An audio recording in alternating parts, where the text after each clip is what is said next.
নমস্কার বন্ধুরা, আমাদের চ্যানেল রিমরাজে তোমাদের সবাইকে স্বাগত। দেখতে পাচ্ছ যে আমরা রোদ গরমের মধ্যে বেরিয়ে পড়েছি। কেন বেরিয়েছি, কী জন্য বেরিয়েছি সেটা জানার জন্য কিন্তু আমাদের সঙ্গে ভিডিওটাতে তোমাদেরকে থাকতে হবে। আর আজকে আমরা যেখানে বেরিয়ে পড়ি সেখানে যাচ্ছি খুবই একটা ইম্পর্টেন্ট কাজের জন্য, এবং সেটা হলো আমার হাজব্যান্ড এবং আমার জন্য খুব বড় একটা অ্যাচিভমেন্ট, এবং সেটা আমার হাজব্যান্ডের জন্যই বলা যায় খুব বড় অ্যাচিভমেন্ট। তো সেই ভিডিওটাই আমি তোমাদের সাথে শেয়ার করে নিচ্ছি, কেন আমাদের সুখ দুঃখ আমরা তোমাদের সাথে শেয়ার করে নিই, সেই কারণেই ভিডিওটা কিন্তু কন্টিনিউভাবে তোমাদেরকে দেখতে হবে। তো চলো দেখো, আমরা বেরিয়ে পড়ছি। রাস্তায় এত জ্যাম, যাওয়ার আগে আমাদের খুবই তার মধ্যে রাস্তায় এত জ্যাম যে রাস্তায় যেতেই পারছি না। যাই হোক, যেতে যেতে গাড়িগুলোকে বলছিলাম, এই সরো, ও কাকু সরে যাও, ও কাকা একটু সাইড দাও, ও বাইকগুলো দাদা একটু সরো না গো, একটু যেতে দাও না গো। এমনি আমাদের দেরি হয়ে গেছে, বারবার ফোন আসছে। তো যাই হোক, যেতে যেতে কী হলো, হঠাৎ করে চলে গেলাম ভুল রাস্তা দিয়ে।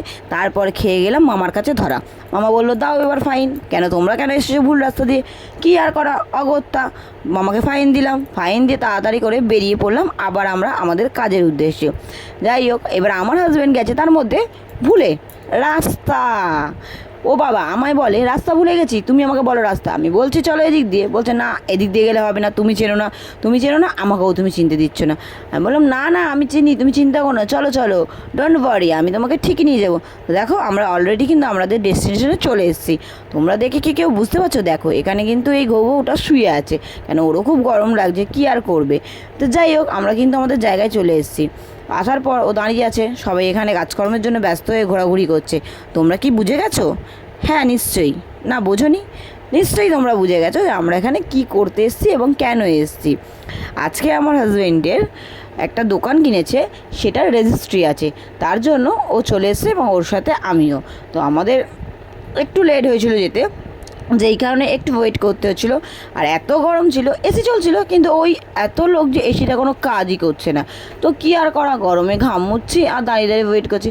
এবার দেখো আমার পতি পরমেশ্বর ঢুকে গেছে ওই যে পর্দাটার পেছনে, নীল, এই যে সবুজ সবুজ পর্দাটা আছে, দেখো সবুজকেও নীল বলছি, মাথাটা পুরো গরমে খারাপ হয়ে গেছে। কি আর করব, যখন ভিডিও ক্লিপ নিতে যাচ্ছি তখনই লোক সামনে চলে আসছে, তাই এই যে তার মুখ চলে আসছে। কেউ কিছু মনে করবেন না যদি অন্য কারোর মুখটা আমি ভুলবশত নিয়ে নিই, আমি কিন্তু ইচ্ছা করে নিতে চাইনি, ক্ষমা করে দেবেন। হ্যাঁ যাই হোক, এবারও কথা বলে নিল, নিয়ে আমরা এবার বেরিয়ে পড়লাম। এত বাইরে রোদ্দুর, দেখো রোদ্দুর কিন্তু তুমি দেখতে পাবে না, কিন্তু তাপ আছে প্রচণ্ড, রাস্তায় লোকজন একটাও নেই। আর তারপরে আমরা চলে যাচ্ছিলাম, ভেবেছিলাম ভিডিওটা এখানেই শেষ করে দেবো, কিন্তু আমার হাজব্যান্ড বললো, না না এখানে শেষ করো না, আমি তোমাদেরকে দেখাবো কীভাবে ভিডিও করতে হয়। বললাম আচ্ছা, তুমি তাহলে দেখাও দর্শক বন্ধুদের কীভাবে ভিডিও করতে হয়। তো উনি তারপর নিয়ে নিলেন ফোনটা আমার থেকে, বললো এই দেখো এইভাবে ভিডিও করতে হয়। বললাম হ্যাঁ হ্যাঁ, তুমি তো সবই বোঝো, আমি তো কিছুই বুঝি না। আমার বলছে, তুমি বোঝো না তো, ছোটো থেকে তো তোমাকে আমিই শিখিয়েছি, দেখো শেখো। বললাম ঠিক আছে, তুমি যখন শেখাচ্ছ তখন শিখেই নি, কী আর করবো। যাই হোক, কথা বলতে বলতে আমরা চলে এসেছিলাম বাড়ির কাছে। তো আমরা তারপর জ্যামে আটকে গেছিলাম, জ্যামে দাঁড়িয়েছিলাম। এখন আমরা চলে যাব ব্যাংকে, কেন ওখানে কিছু লোনের জন্য ও কাজকর্ম আছে। যাই হোক, লিগ্যাল প্রসিডিওর আছে, তো সেগুলোকে কমপ্লিট করতে হবে, কিছু সাইন টাইন করা যায় সেগুলো করতে হবে।